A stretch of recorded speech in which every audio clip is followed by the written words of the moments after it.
குறள் 6. பொறிவாயில் ஐந்தவித்தன் பொய்த்தீர் ஒழுக்க நெறி நின்றார் நீடு வாழ்வார். விளக்கம். பொறி அதாவது உணர்வுகள், கண், காது, மூக்கு, வாய், தோல். வாயில் வாயிலாக. ஐம்பொறிகள் ஐந்து உணர்வுகள். அவிழ்த்தான் கட்டுப்படுத்தியவன், அடக்கியவன். பொய் பொய்மை, தவறான செயல். தீர் நீக்கிய. ஒழுக்க நல்வழி, அறநெறி. நெறி நின்றார் அந்த நல்வழியில் நிலைத்து வாழ்பவர்.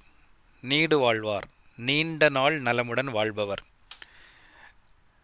ஐம்பொறிகளின் கட்டுப்பாடு அதாவது கண்கள், காதுகள், மூக்கு, வாய், தோல் எனும் ஐந்து உணர்வுகளும் நம்மை வெளி உலகின் ஆசைகளை இழுக்கின்றன.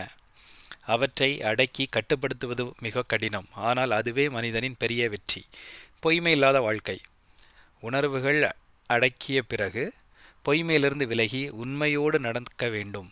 உண்மையை பின்பற்றாததால் கட்டுப்பாட்டின் பயன் குறையும். நல்வழியில் நிலைத்திருத்தல். உண்மையும் அறமும் ஒருங்கிணைந்த வாழ்வு மனிதனை நீண்டகால நலத்துக்கும் புகழுக்கும் அழைத்து செல்லும். ஐம்பொறிகளையும் கட்டுப்படுத்தி பொய்மையற்ற நல் அறநெறியில் நிலைத்திருப்போர் நீண்ட நாள் நலமுடன் புகழும் பேரும் பெற்று திகழ்வர்.